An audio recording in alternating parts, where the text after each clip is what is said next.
Bismillahirrahmanirrahim. Assalamualaikum warahmatullahi wabarakatuh. Salam sehat dan salam sejahtera untuk kita semua. Pada pertemuan hari ini di mata kuliah analisis vektor, kita akan membahas mengenai materi vektor posisi dan vektor nol. Nah, yang pertama kali akan kita bahas di sini yaitu mengenai cara menuliskan vektor. Vektor bisa dituliskan dalam bentuk sebagai berikut. Yang pertama adalah vektor kolom. Misalkan ada sebuah vektor A sama dengan 3, 2. Kemudian ada vektor B sama dengan 1, 2, 1. Ini yang kemudian disebut dengan vektor kolom. Cara penulisannya seperti ini. Ini kalau dalam ruang dimensi 2, kemudian ini kalau dalam ruang dimensi 3. Ya, vektor dalam ruang dimensi 3, kemudian ini vektor dalam ruang dimensi 2. Berikutnya dituliskan dengan vektor baris. Ada istilah vektor baris. Penulisannya seperti ini. Misalkan ada vektor A sama dengan 3, 2. Kemudian ada vektor B sama dengan 1, 2, 1.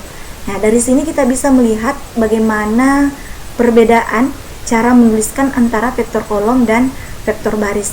Bentuknya ya, kita lihat perbedaan bentuknya. Kalau vektor kolom dituliskan dengan cara begini, kemudian kalau vektor baris dituliskan dengan cara seperti ini. Berikutnya, vektor juga bisa dituliskan dalam bentuk komponen-komponennya. Misalkan vektor A sama dengan 3i tambah 2j. 3i di sini merupakan representasi dari sumbu x, vektor satuan x. Kemudian 2j di sini adalah representasi dari sumbu y, vektor satuan y. Berikutnya misalkan lagi ada vektor B sama dengan i tambah 2j tambah k.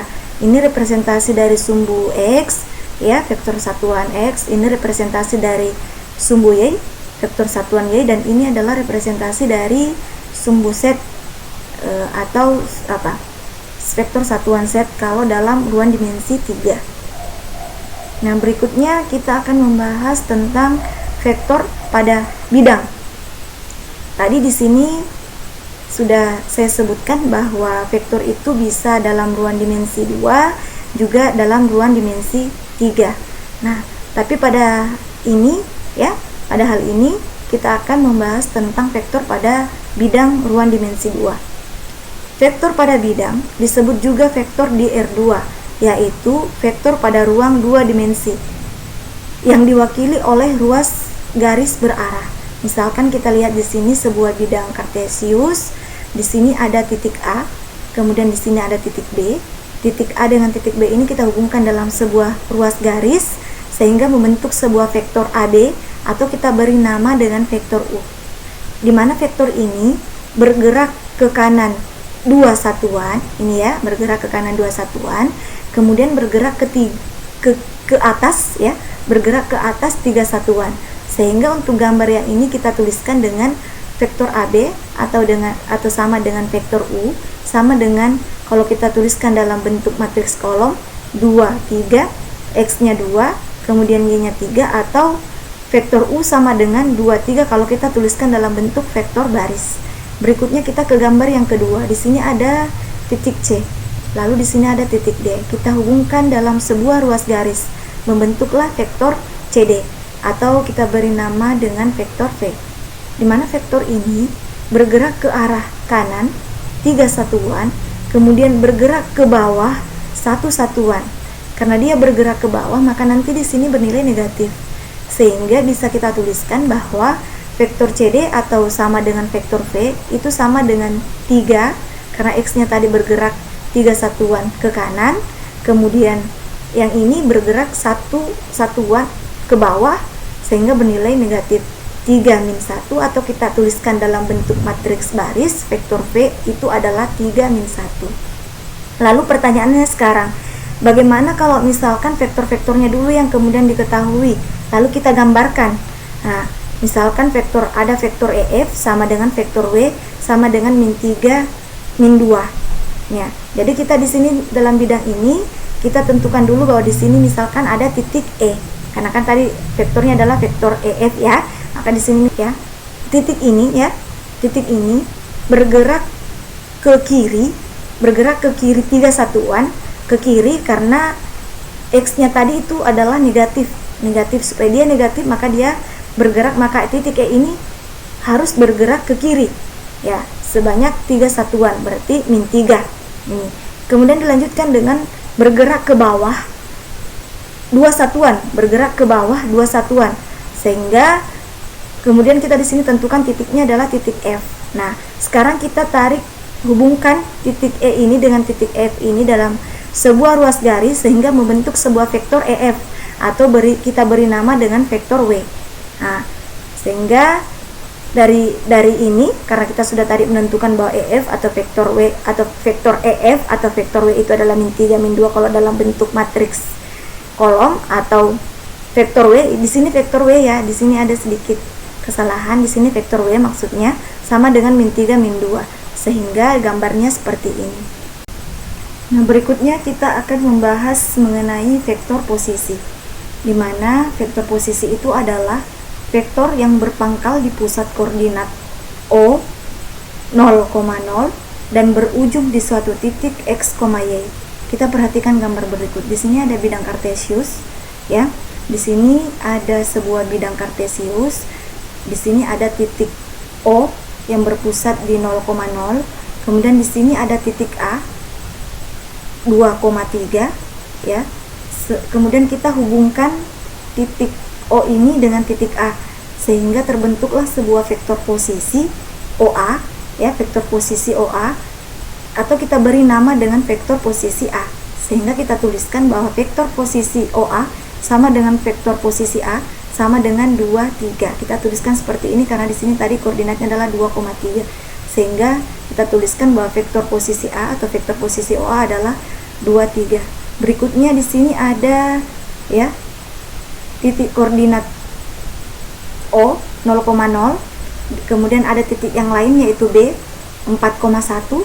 Kita hubungkan dalam sebuah ruas garis antara titik O dengan titik B sehingga membentuk vektor posisi OB, atau kita beri nama dengan vektor posisi B, sehingga kita tuliskan bahwa vektor posisi OB sama dengan vektor posisi B sama dengan 41, karena tadi di sini adalah X, Y-nya adalah 4, X dan Y-nya adalah 4,1. Jadi kita tuliskan 41. Berikutnya kita mau mencari tahu nilai dari vektor posisi AB. Nah, vektor posisi AB yang ini. Nah, dari gambar kita bisa melihat bagaimana arah pergerakan dari vektor ini, bahwa bergerak dari O ke A ya, kemudian dari A ke B itu sama saja dengan bergerak dari O ke B. Maka kita tuliskan bahwa vektor OA ditambah dengan vektor AB sama dengan vektor OB ya, jadi pergerakannya O ke A ke B itu sama saja dengan O ke B, seperti itu, sehingga vektor AB sama dengan OB dikurang vektor OA, sehingga vektor AB sama dengan OB. Vektor OB itu sendiri tadi adalah vektor B ya, kemudian vektor OA itu sendiri tadi adalah vektor A, sehingga vektor AB sama dengan vektor B dikurang dengan vektor A. Kita masukkan nilai-nilainya. Vektor B tadi itu adalah 41 dikurang ya, dikurang vektor A. Vektor A itu tadi adalah 23, sehingga kita dapatkan bahwa vektor AB itu adalah 2 min 2. Ya, berikutnya kita akan membahas tentang vektor 0 dan panjang vektor. Vektor 0 adalah vektor yang panjangnya 0 dan arahnya tidak tentu. Contohnya vektor A sama dengan 0, 0, atau dituliskan dalam bentuk vektor baris, vektor A sama dengan 0, 0. Kita perhatikan bidang kartesius berikut. Di sini ada vektor A ya, di sini ada vektor A, di mana vektor A ini bergerak ke arah kanan sejauh X, kemudian bergerak ke atas sejauh Y. Nah, dari gambar ini kita bisa melihat bahwa gambarnya berbentuk segitiga siku-siku. Nah, kalau kita ingin mengetahui panjang salah satu sisi pada segitiga siku-siku, biasanya kita menggunakan teorema Pythagoras. Taruhlah misalnya kita ingin mengetahui panjang sisi miringnya ya, panjang sisi miringnya. Maka A berpangkat 2 dengan menggunakan rumus teorema Pitagoras, maka panjang sisi miring, kuadrat dari sisi miring itu sama dengan kuadrat jumlah ya, sama dengan jumlah dari kuadrat sisi-sisi yang lain. Sehingga misalkan kalau kita mau mencari sisi miring yang ini, maka A kuadrat sama dengan X kuadrat ditambah dengan Y kuadrat. Nah, dari rumus teorema Pitagoras inilah yang kemudian menjadi kiblat kita ya, kiblat kita nanti untuk mengetahui atau mencari panjang vektor atau modulus vektor.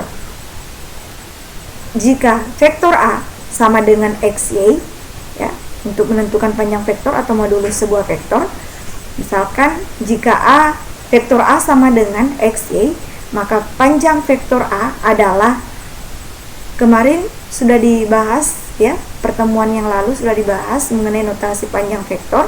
Ada ruas garis di samping kanan kiri dari sebuah vektor itu. Dalam hal ini biasa juga disebut dengan harga mutlak ya, tanda mutlak ya. Vektor A ini untuk mengetahui panjang vektor A, notasinya seperti ini, sama dengan akar X kuadrat ditambah Y kuadrat.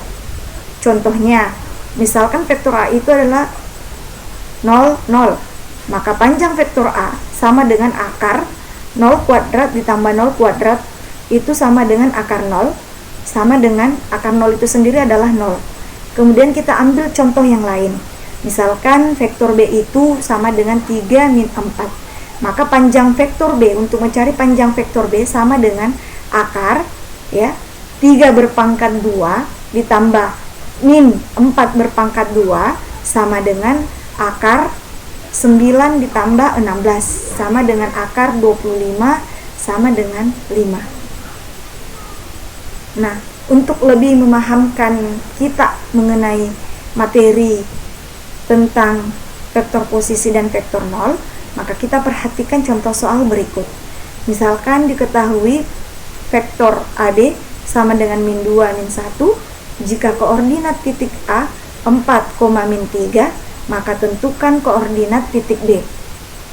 Cara menyelesaikannya adalah vektor AB sama dengan min 2 min 1. Kemudian titik A itu sendiri tadi adalah 4, min 3.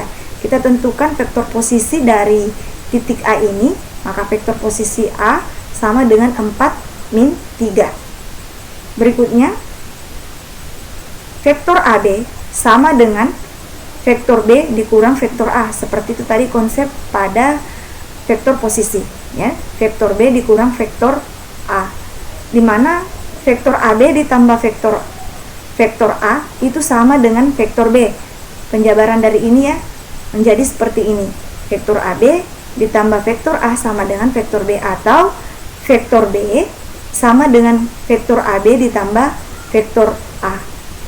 Nah, karena yang kita ingin ketahui adalah koordinat titik B, maka kita konsepnya kita adalah mengetahui dulu vektor posisi B berapa, sehingga vektor B sama dengan vektor AB itu tadi adalah min 2 min 1, min 2 min 1 ditambah vektor A. Ini vektor A tadi adalah 4 min 3. Vektor B sama dengan min 2 ditambah 4 sama dengan 2. Kemudian min 1 ditambah min 3 sama dengan minus 4. Sehingga kita dapatkan bahwa vektor posisi B itu adalah 2 min 4. Maka kalau seperti itu kita sudah mendapati vektor posisinya, bahwa vektor posisi B itu adalah 2 min 4, maka koordinat titik B adalah 2, min 4. Nah, berikutnya kita ke contoh yang kedua. Diketahui suatu segitiga yang diwakili oleh titik P 2,3, titik Q 3, min 1, dan titik R min 1, min 2.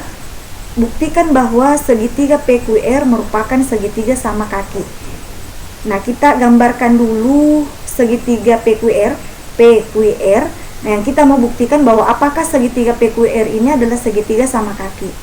Caranya adalah tentu kita mau membuktikan bahwa panjang vektor PQ itu sama dengan panjang vektor QR. Nah, jika diketahui bahwa vektor posisi P itu sama dengan 23, ini kita ambil dari titik P 2,3, kemudian vektor posisi Q sama dengan 3 min 1, ini kita ambil dari titik Q 3, min 1, kemudian vektor posisi R sama dengan min 1 min 2, ini kita ambil dari titik R min 1, min 2.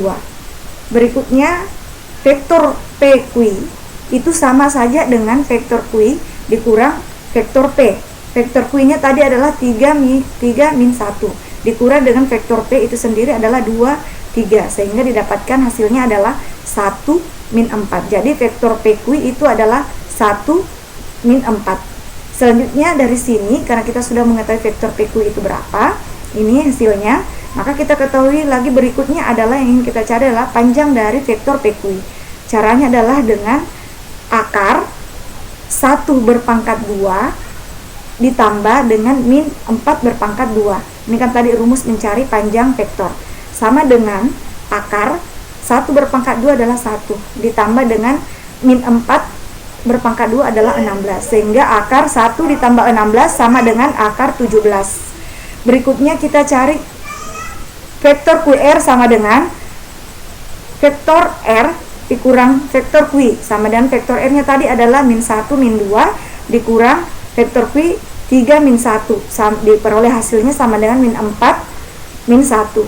Nah, selanjutnya kita mengetahui, kita mau cari panjang dari vektor QR. Kita masukkan ke rumusnya sama dengan akar min 4 berpangkat 2 ditambah min 1 berpangkat 2 sama dengan akar min 4 berpangkat 2 itu sama dengan 16. Kemudian ditambah dengan min 1 berpangkat 2 sama dengan 1 sama dengan akar 16 ditambah 1 sama dengan akar 17. Terbukti bahwa panjang PQ ya, itu panjang vektor PQ itu sama dengan panjang vektor QR, sehingga bisa ditarik sebuah kesimpulan bahwa segitiga PQR ini adalah segitiga sama kaki. Nah, cukup sekian materi kita mengenai vektor posisi dan vektor 0 pada pertemuan hari ini. Tadi sudah juga diberikan 2 buah contoh soal untuk lebih memberikan pemahaman kepada kita mengenai materi hari ini. Saya akhiri dengan ucapan terima kasih. Wassalamualaikum warahmatullahi wabarakatuh.